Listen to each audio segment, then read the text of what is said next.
Hello and welcome back. We are on the fourth session of the day after three amazing talks today, lectures, keynotes, and now to wrap up the day today, we have Jacqueline and Jim, and Juan will do me the honor to introduce them.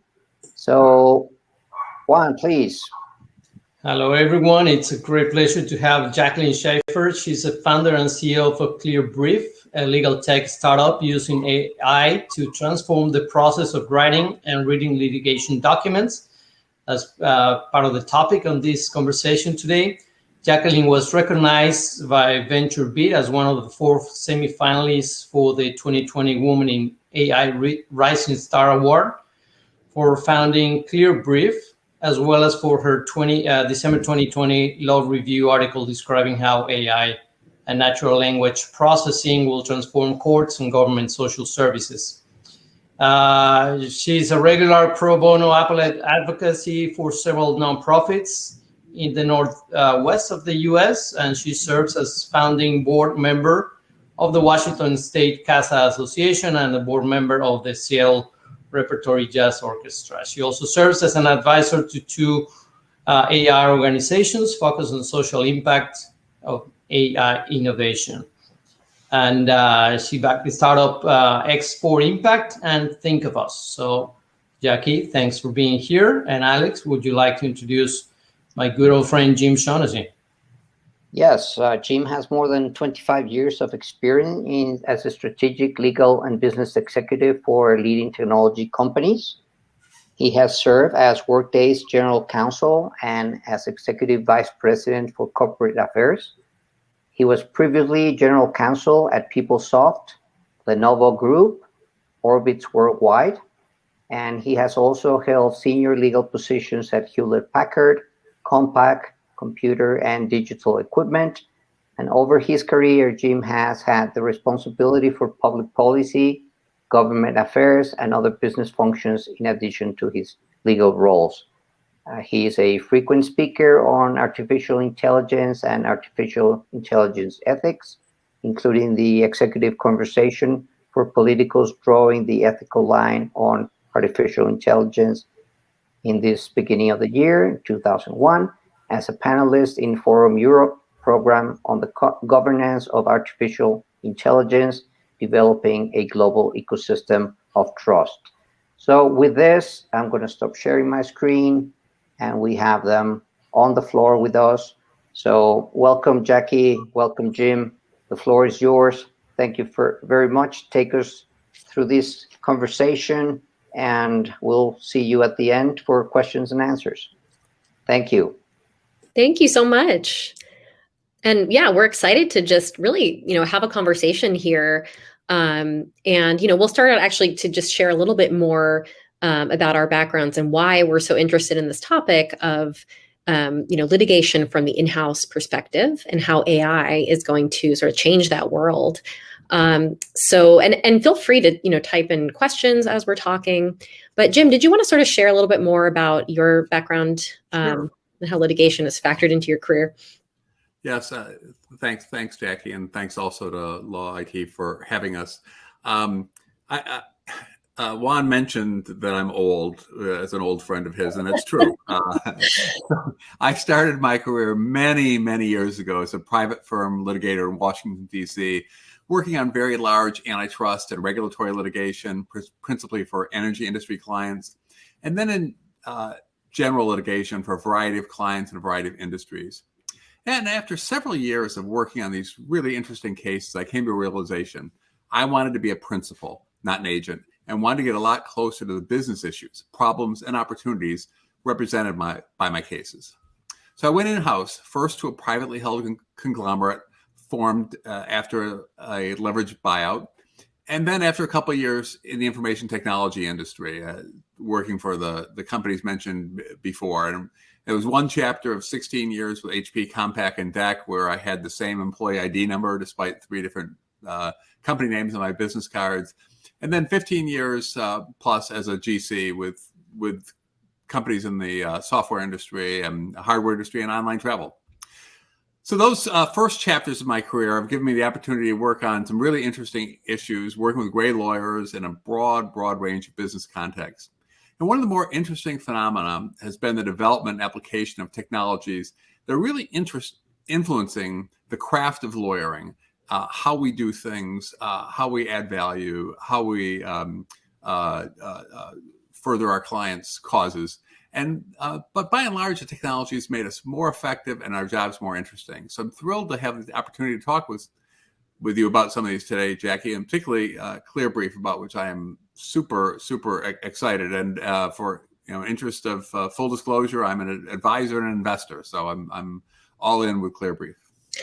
Yes, thank you. And it was great hearing the session just before this with Joe and Jay talking about how AI is transforming the legal tech space. And I do think ClearBrief falls squarely in the doc tech and maybe I guess also in the dispute tech categories that they mentioned. I love the new lingo. But yeah, and that was super helpful. It kind of leads me into, I want to just share a little bit more about my background in that, I really am a career litigator, but I've been both at the big firm. I've had a few different litigation roles, as well as being in-house counsel. So, I started my career at Paul Weiss in New York, an amazing place to learn the craft of being a litigator, and also to become very familiar with the demands of, of the in-house counsel who are your clients. Because when you're at a big firm, you have to care so much about, customer satisfaction and really that like perfection and accuracy that the general counsel expects when they're paying top dollar to a big firm. But then, so I took the unusual step of moving to Alaska. My husband's from Alaska, a super fun place to practice law. And I was in-house there for a bit at the largest Alaska Native corporation. It's called Arctic Slope Regional Corporation, doing a lot of oil and gas and construction work there. And then I really spent most of my career as an assistant attorney general, where I was just regularly briefing and arguing cases, before the state Supreme Courts and appellate courts, doing, trial court litigation. And then, I recently, before joining the startup world, was in-house for a national nonprofit where I was, doing all sorts of different, contracts work, but actually a fair amount of managing litigation, employment litigation, child welfare impact litigation. So what we wanted to explore today was, what is that, disconnect that often exists between what the GCs expect from outside counsel in litigation, and how does technology, play a role in changing the status quo there? So I guess maybe we can start, Jim, by kind of exploring, what do we mean when we say AI? I know like a couple of sessions have talked about this, but maybe you can share, like, what are you thinking about in this context of this conversation? Thanks for asking. It's a really important question, particularly, and it's very timely now. As we mentioned in the introduction, I've spent some time in Europe consulting with the European Commission and others on the proposed EU AI legislation, and to look for someone, look at what they're trying to do, which is develop a broad horizontal regulation that impacts an entire industry.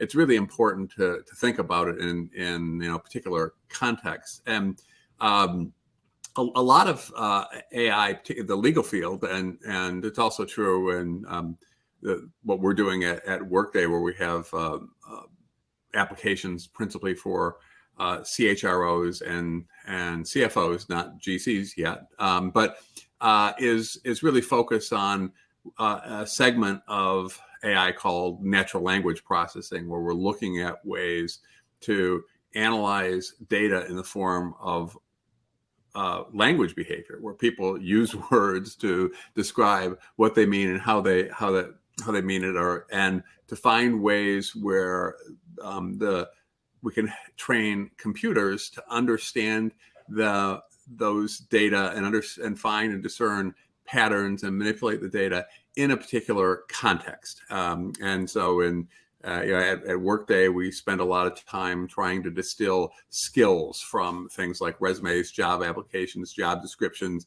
and match them to skills that you might find in other places. And it involves understanding the language, understanding how it's being used in particular context, what it likely means, and where the best matches are. I know you've been doing a lot of work with this with ClearBrief too, Jackie. So how are you thinking about it? Yeah, so I think natural language processing to me is the area of AI that is so relevant to litigation. And I want to kind of mention a term that folks may have heard: unstructured documents and unstructured data, where so much of what we do as lawyers is we're dealing with paper, or we might be dealing with Word documents that are not, hyperlinked, they're not interactive. We're dealing with PDFs when we have a massive, discovery in a case. We have all these PDFs that somebody has to go through and review, for privilege, for responsiveness. That's all unstructured. And one of the cool, magical things about NLP is that it's able to kind of take all of that data and make sense of it in a way that is identifying, phrases, identifying patterns. One of the really cool things about ClearBrief is that I get to hang out with, NLP experts, as they say, natural language processing, NLP experts all day. And we're constantly just, it's so cool to think about, all of the sort of hidden patterns of legal writing and legal documents. And it's basically using AI to, it doesn't quote unquote understand it. It's not a robot that actually understands what you're saying. It's more like using statistics to understand kind of, okay, this word and this word seem to often appear in the same sentence. So there's a relationship there. So it's using statistics to identify patterns in language. And there's kind of untold, applications for NLP. So it's a pretty exciting time, especially for litigators, because words are our currency, right? Actually, one more thing I wanted to mention. I was reading a really great piece that just came out a couple days ago. Marianne Bellotti was talking about, how AI has been applied in medicine. And, her argument was that, she felt like there were the failures of AI's application to medicine were that, it was trying to do too much, and AI, the goal of having AI make decisions about, care and things like that, wasn't super helpful. But instead, the products, she wrote, the products that are designed to assist by prompting doctors with other possibilities to add to their mental models and identify tests that might speed up the time to a successful diagnosis have demonstrated improvements in patient outcomes despite bad data. And I think that's a really important insight that can also be applied to the legal profession, because, and to, the litigation world where, from my work in founding ClearBrief, I talked to so many, in-house attorneys, to litigators, to law clerks, to judges. And I just found that so many of us are spending, around 8 hours per litigation document doing these kind of tedious administrative tasks. And also we're spending time kind of locating the sources of information that we needed to make decisions. And so that's where I really see, the value of AI for litigation is in bringing all the context to us at our fingertips so that we can make better decisions. So I thought that was really cool to see her apply that insight to the medical field too. Yeah, that's really great. I have this little aphorism I've made up and don't share that often because I'm not sure if it's trite or not, but it's okay. We're among friends. I'll do that here, which is modest ambitions can lead to major contributions. And this is, the holy grail in natural language processing is something called the Turing test. It was hypothesized by Alan Turing in 1950, and it's also referred to as the imitation game. And the idea is you'll be sitting in one room, and in another room there'll be a computer, another room there'll be a person. You'll be carrying on conversations with both, and when you can't tell whether you're interacting with the computer or the person, then there will be truly artificial intelligence, and that is still so far off into the future, and that can't be our ambition. Instead, the ambition is to come up with tools that find a way to make recommendations to people, not to substitute for people, whether they're doctors or lawyers or human resources professionals, but to make recommendations that help people do their jobs better and more efficiently. And that's really, that's really where we're aiming in the short and really medium term. And long term is probably beyond my horizon, but. Absolutely. And so, kind of tying it back to this topic around what GCs are thinking about when it comes to AI and litigation, what do you think from your years as serving as GC at major corporations? What are the main things that you think about when it comes to managing the litigation in-house or and hiring outside counsel? What are your main concerns?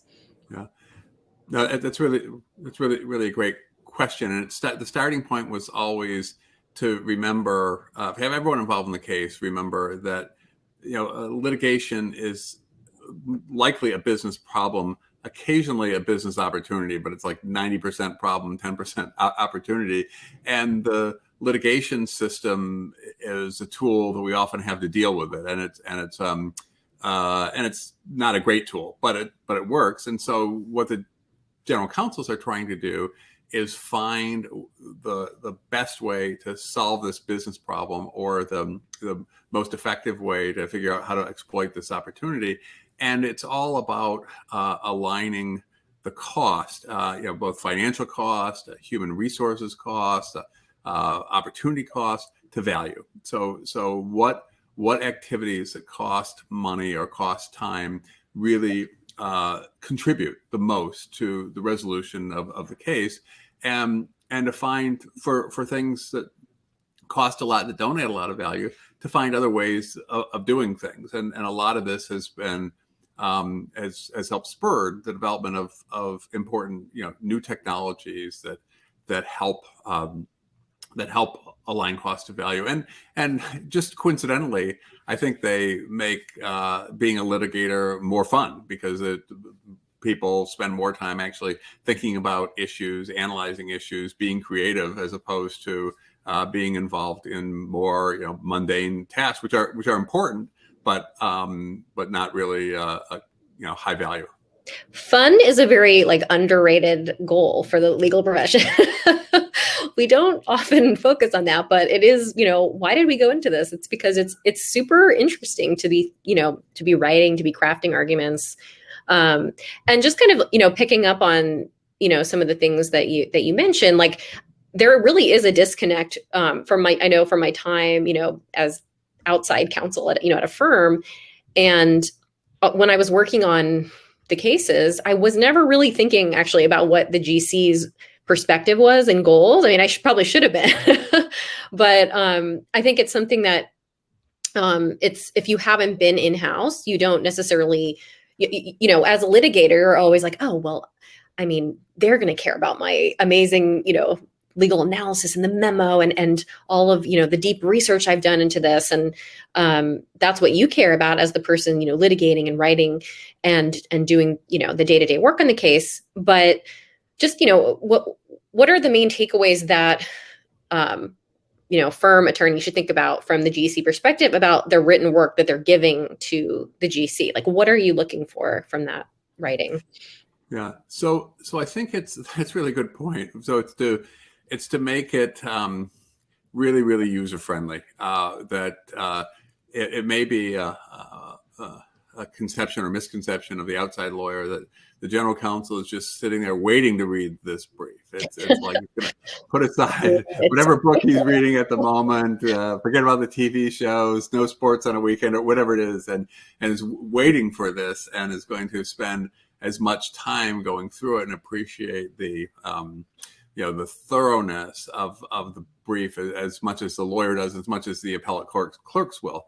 And that's not really the case. That people are really, really busy, and they will enjoy reading good legal writing, but they need to be able to get to the point pretty quickly, and not just the point of the particular document, but digesting it in an easy way. So if they need to, if they're interested in how the facts have developed, they want to learn a little bit more. How do they get from the brief to the facts really quickly? Or how do they get from the briefs to the cases and the salient points of the cases? Because what the general counsel really, really doesn't want to do is have to duplicate the work of the first-year lawyer or the second-year lawyer or the third-year lawyer or the fourth-year lawyer or the junior partner or even the senior partner. That's not what we get paid for. It's to be able to understand what the case is about, the major issues, the critical decisions that need to be made, the collateral implications of the case, and to be able to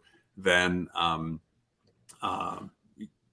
to make sure management is well informed and to craft the best strategy for the company. Yeah, that point is really important. I just, from my time in-house, your corporate clients, the in-house, or like the business leaders expect you as the GC to know everything about the case and, be able at a moment's notice to just fill them in on what's going on. And so part of what, you need to, as GC, communicate to outside counsel is like, okay, I need summaries. I need, I need to be able to pull up, the things that are, you're discussing so that I can speak to them. And so I think the more we can all understand who the stakeholders are in any litigation, the better we can serve our clients, right? So yeah, and just in terms of like really practical takeaways, is there anything you're a GC, I'm outside counsel. What do you want to see when I send you a brief that's about to be filed? Like what, or a pleading that's just come in from opposing counsel? Like, what do you want to see? So the thing I want to see more than anything else is a one-page synopsis of what's going on and where this particular document fits, and something that's really empathetic. It tells me where I might want to focus my attention. And if it is, if someone thinks I really need to read the whole thing thoroughly, then have an explanation of why that's the case. But otherwise, really looking for a lot of empathy. And it may not be, I may decide to take a different approach, right? Person may say you really only need to focus on pages 10 to 15. And I may decide, no, I'm going to read the whole thing. But at least the person has demonstrated some degree of empathy, and that's always appreciated. But really, a sort of a contextual synopsis, I think, is most important. And that's something like we don't need AI for that. Like everyone can do that. So I think that's great. And honestly, I remember, when I was in-house, it was more rare than you would think to get that kind of framing. And so actually, I am curious if folks are able to chat here about, I'd love to hear throughout this, like what your biggest pain points are with managing litigation. And I guess, so what do you think GCs want from technology that helps them handle litigation? I'm going to walk you through ClearBrief in a second and a couple of other products that are out there, and we'll sort of talk through some of the more recent tech innovations. But what do you want as GC from technology? Yeah. So I want technology, not for technology's sake. I mean, I'm kind of a geek, and so I get excited by these things, but it's a hard thing to justify spending the company's money on or asking the team to spend time on. Instead, I want technology that helps our extended team, outside counsel, inside counsel, people in in management who might be witnesses or otherwise involved in the case, people in management who are going to be decision makers. That helps make our jobs easier and helps do them better, and finds ways to have the most efficient handling of the case. And so it really is something that works its way through. It starts with tools that help the junior-most lawyers who are involved in a case do their jobs most effectively, and it starts with, and then helps their seniors evaluate their work and synthesize it into the finished work part more effectively. Helps us evaluate it more effectively, and helps us explain it more effectively, and understand then how these the building blocks relate to each other. Yeah. And I mean, that's especially critical when you have, a lot of different lawsuits in different jurisdictions. And so, yeah, I'm curious if you have any stories about, when. Yeah. There's one in particular that just came to mind. When I was at one of the companies for which I was general counsel, we and others in our industry faced a raft of lawsuits, and we understood that our position would ultimately prevail, but we also understood that we were capable of being worn down by these, and we had insurance coverage that covered our defense costs in part of this, and it was unfortunately there were limits on these policies. Unfortunate for us, probably fortunate for the carriers. There were limits on these policies, and so it was an asset that we had to carefully ration or ration. That's right. And we're always looking for ways to make sure we made that insurance coverage last for as long as possible, so we wouldn't lose a war of attrition, that we could continue to work forward and to advocate a position that we knew was right under the relevant statutes, and was the decision on which lots of economic decisions had been made by both us and our suppliers, and where the people who were challenging us, I think, had been opportunistic. There was no one. They were not representing a position on which anyone had relied. They were representing something that they kind of made up opportunistically as a way of just forcing a wealth transfer from our shareholders to others, including themselves at 33%. And so we technologies that helped us align cost to value and helped us spend the time that we needed in kind of most effectively getting the courts to address these issues favorably to us was important. And what we really didn't want to do is have people involved in routine activities where they would just repeat themselves in every single case, and it would burn up this insurance asset in a way that could have forced a really suboptimal outcome for us and others in the industry. Mm-hmm. Yeah, and I've also, experienced the situation where, you get hit with lawsuits in these jurisdictions that, you have no contacts there for outside counsel. And so you're kind of like, okay, like flying blind with a small firm that you've never used before. And, I remember needing to be more vigilant and kind of reading what was filed and, making sure that the quality was what we were expecting. Right.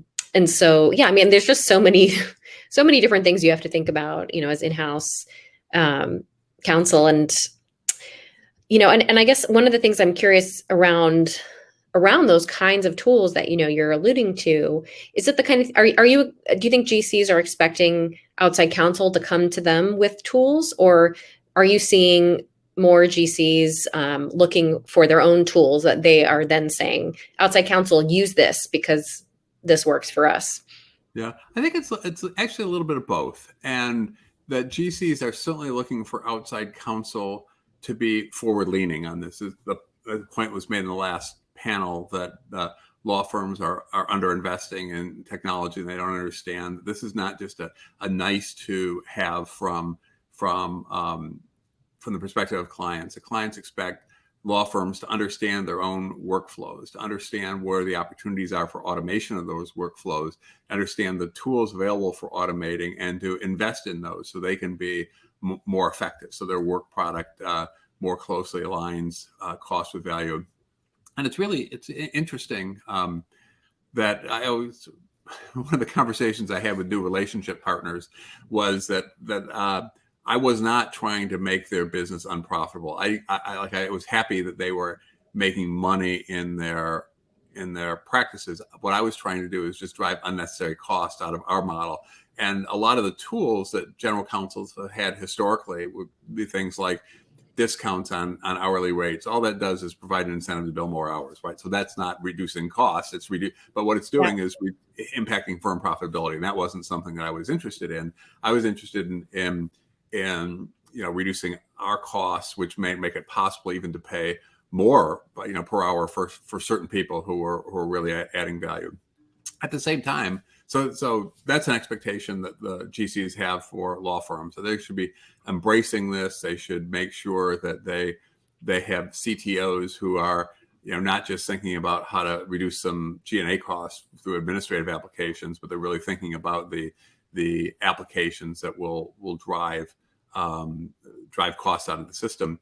At the same time, the GCs are looking for tools that will help them manage their entire portfolio of activities, and they can't rely on the law firms because so much of the work gets done without outside counsel being involved. And the GCs really need to think about how that works. And so, litigation support is an example. If you're a company that has product liability cases pending in more than 50 U.S. jurisdictions and some foreign jurisdictions, you're going to want to have one system of record where you're really capturing the evidence, the assembly of the evidence, and production of the evidence and automating discovery, and not wanting to rely on a law firm for that unless you really have a truly national, international coordinating counsel who's going to invest on your behalf. And then you're still doing it, you're just outsourcing it, but you wouldn't really rely on a particular firm's technology. You'd be thinking about how to use your own knowledge management system as applied to litigation. And similarly, you're thinking about that for commercial context, both inbound and outbound. So you're doing a lot of investing there as well.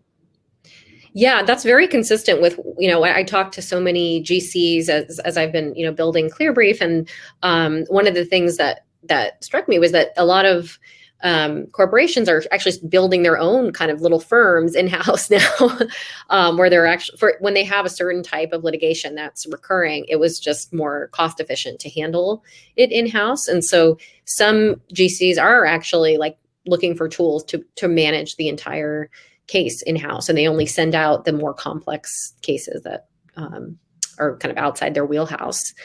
So yeah, it seems like you can break down the activity that's in a case and say, what we're interested in is paying for the outside lawyers to go to court to depose opposing witnesses. But in terms of the basic development of the story, the theory of the case, the assembly of the evidence, there's a lot of that we can do internally and end up feeding to them. And it's not always just about cost; it's about effectiveness as well. Because if you have people doing that work who really don't understand the business, that there's a reasonable chance they're going to miss nuances that could be important.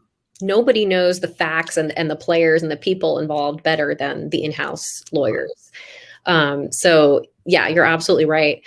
And so, I wanted to, we're about 40 minutes in.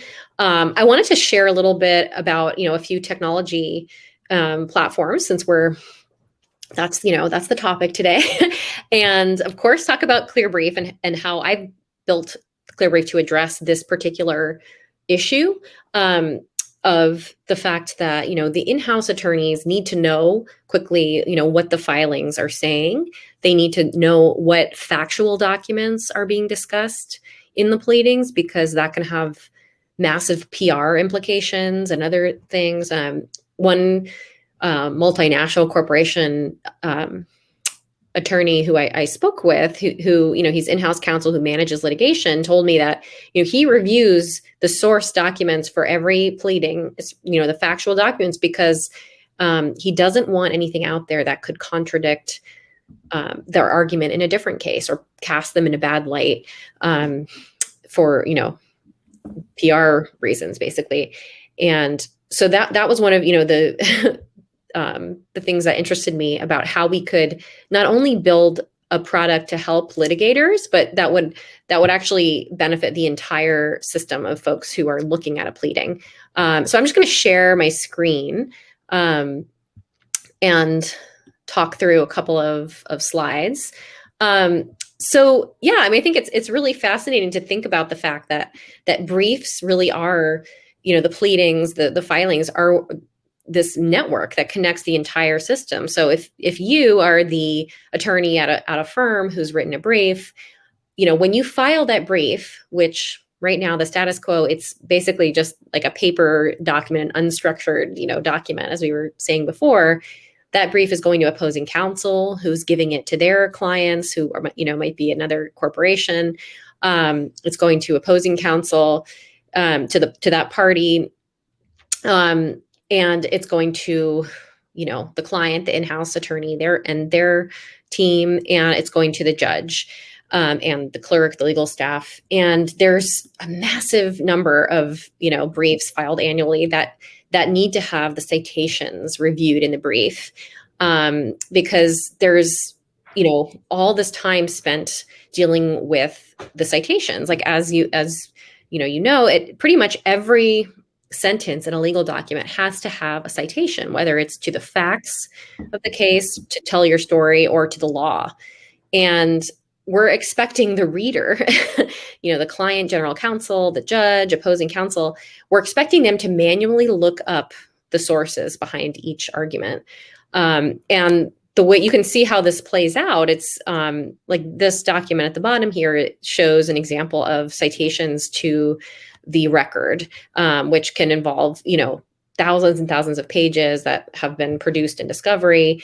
And so to prove the truth of this sentence, we're telling the judge and the parties, go to the third excerpt of record, page 751, and, over and over. And then for the law, again, we're pointing folks to go manually look up cases. And there's all these conventions in legal writing with the use of id and the short form of the citation. And then before filing, the lawyers have to generate a table of authorities. It's pretty shocking the amount of work that goes into all of these sort of technical aspects of the litigation filings. On average, I talk to so many attorneys across the country. People are spending about 8 hours per pleading. The attorneys, just checking the citations to make sure that they're correct.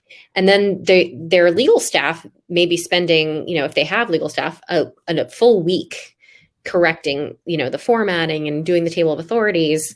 And the reason why they're spending all this time is because it does have a massive impact on the outcome of the case. I heard this so many times from judges that they're going and they are manually going and looking it up. But if you mess up with that and your sentence actually is not supported by the source, that angers the judge, and they will put down your brief and they'll read your opponent's brief. And so you just kind of lost your opportunity to persuade. Now, this is really important because from the GC perspective, again, what I heard is that they're paying for accuracy. And so when they see a brief where the citations are sloppy or the citations are inaccurate, that's extremely frustrating. So what ClearBrief does is that it takes any Word document that you have, whether it's your own brief that you're writing, your draft, or you can actually open up opposing counsel's brief right in Word. The latest version of Word has a feature. You can just open PDFs and it will convert it for you. And then you click this, this icon to launch ClearBrief. And what it does is goes through and uses natural language processing, and as we were talking about, to identify every single thing that's a citation. If it's a citation to the law, ClearBrief automatically pulls that up in this right pane for you. So you can read your sentence and read the law and compare it. If it's a citation to the facts, so this image here is of, they cited to the excerpt of record. And what it does, it's automatically pulling up the page from the thousands of pages in the record. And it's giving it a score that is measuring, how well this sentence seems like it's supported by this page that you cited to. And red is, bad. So this is an example of ClearBrief catching an error, like kind of just a sloppy error where this sentence doesn't appear on page 45 of the excerpt. And then it suggested what is the correct page. So you can basically navigate through the document. You just click on all of the suggestions so that, you can actually find other places in this massive discovery that support the idea you're trying to convey to the court. And then, once it's finalized, it's basically taking every single citation and making it interactive. And it allows you, I have this open here. I'll just switch over to the screen. So this is a brief that, just a publicly available brief that we prepared using ClearBrief. And so now I can send this link. I can share the link, with the court as part of, the courtesy copy that people send via email. And the reader can just now click every single citation is interactive, whether it's the law, whether it's to a statute. And this is all pulling from publicly available sources so that, you don't need to have, as in-house counsel, you don't need to have a subscription to, any legal research tool. And it's also, it's pulling you to that exact page of the massive, record, the factual discovery. So this innovation is helpful for in-house counsel because now when your outside counsel sends you a draft, they can send it to you like this, so you can actually see what it is they're talking about. Like, okay, does the California Penal Code actually say this? Like, do I agree with them showing this particular document to the court and highlighting this for the court? It's just very, very seamless and easy.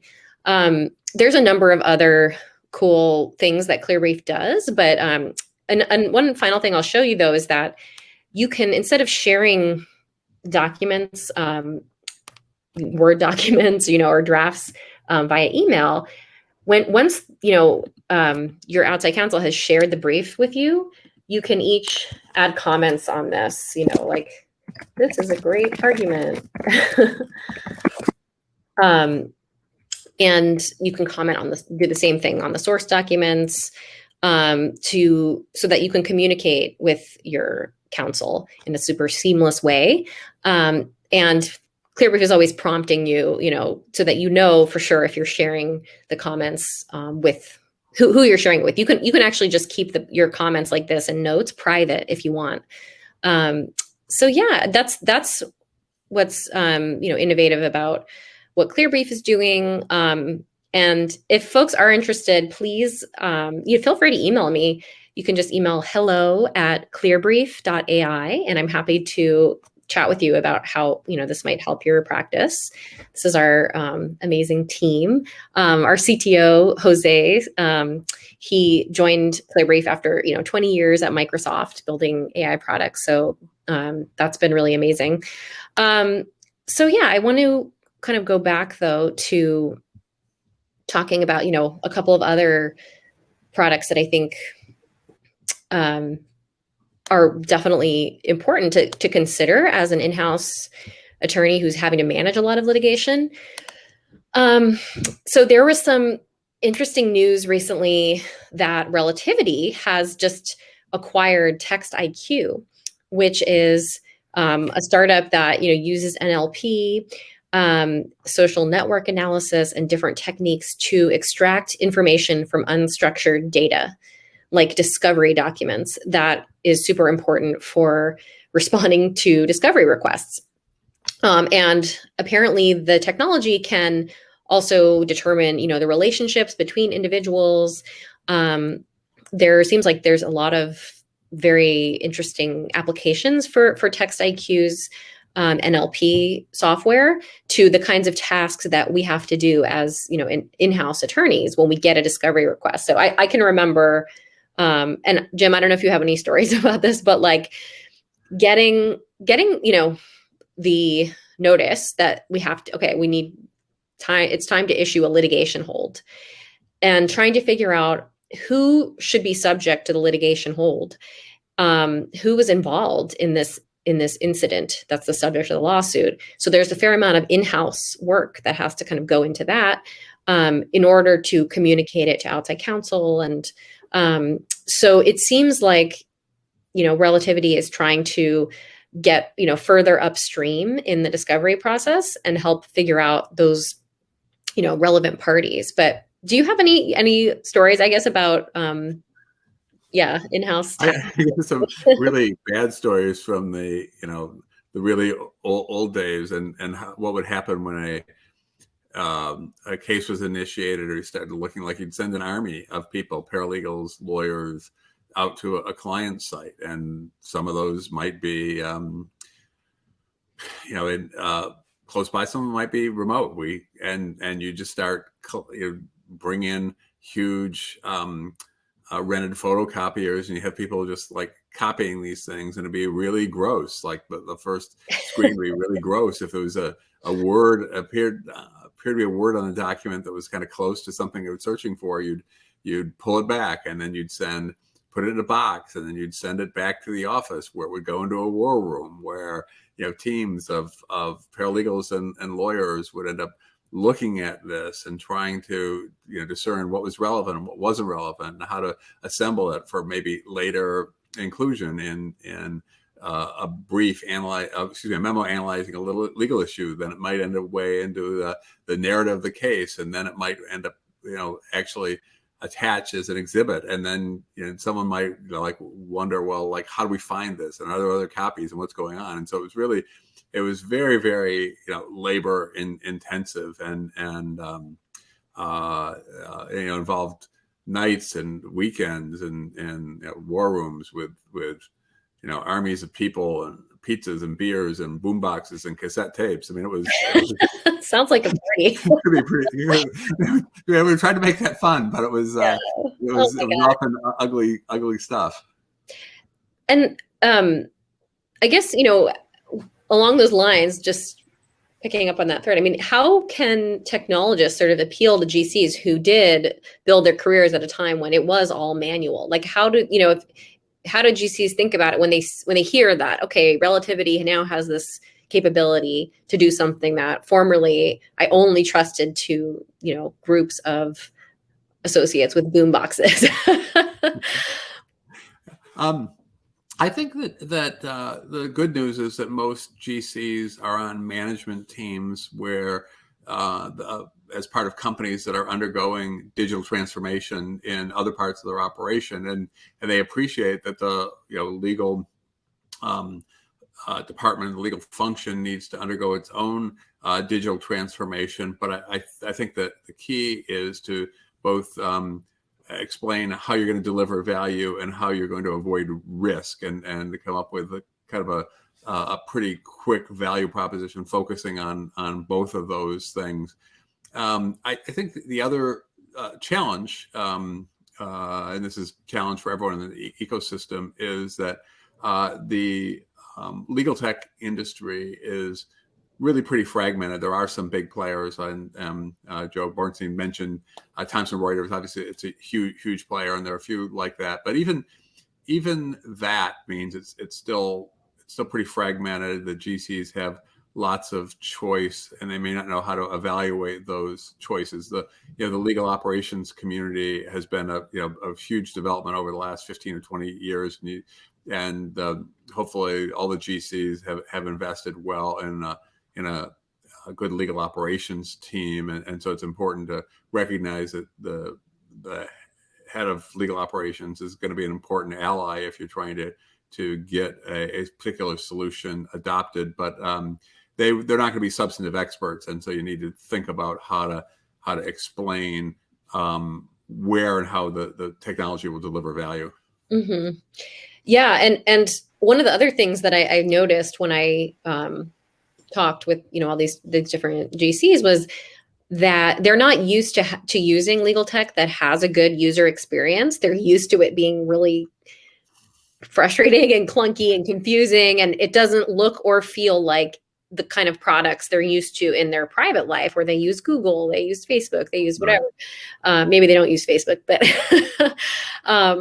so I think that's one thing that is an underappreciated aspect of helping the legal profession embrace AI and emerging tech, is make the user interface super intuitive and just kind of minimize the amount of work that folks have to do to learn how to use it. And so that's something that, we spent a lot of time at ClearBrief thinking about, okay, like what other products are users comfortable with? What do they expect when they do it manually? How do we make it so that some of the things, instead of making users manually do things, let's just make it magical so that they don't have to think about that. So to me, that seems like another way to help smooth the transition to tech. Yeah, user experience is key, and thinking about it from the perspective of all the users, and not just the UI, but configurability and adaptability to changing business processes is key. Thank you, Jackie and Jim. And I want to take advantage, Jim, of having you here. You've been GC at so many companies, and you know the drill, and you know has been changing over the years, and what is the current expectation. What would you say from your perspective that is the new set of skills that somebody working for a company or someone working for a law firm should have in this new digital economy? I think that digital literacy is really important, and what constitutes digital literacy is likely to be different based on the area of practice. So if you're a litigator, you really better know how to use ClearBrief. Let's be honest. If you're writing briefs and litigating cases, it's ClearBrief and tools like that will give the client a leg up in the litigation process. If you are a corporate lawyer, you need to be digitally literate with the applications that automate board activities or automate subsidiary maintenance, or if you're M&A, that are useful in M&A due diligence, and those tools are really, really critical, given the increased pace of deal making and the expectation that people will be able to kind of get to the essence of what's going on in a target business as quickly as possible, or to be able to explain and demonstrate that they have, if you're part of the management of the target or legal representative of the target, that you understand your own business and you can access the data relevant to the acquirer's concerns very quickly and explain it quickly, and being very familiar with the tools and knowing how to use them and to use them to get a mastery. Like the tools don't substitute kind of for mastery of facts and law and business. What they do is they help you filter through complexity pretty quickly and shorten the time to answers. So it's a good time to be a really kind of energetic, creative, intellectually ambitious lawyer, because these tools help you be all of those things. Thank you, Jim, for the very valuable insights, and thanks, Jackie, for the presentation, and pleasure having you here. And I'll turn it to Alex. We will just finish up and wrap the day with the last slides that we have with information for tomorrow. So thank you, our media partners that are making this possible so it can go to many, many places around the world.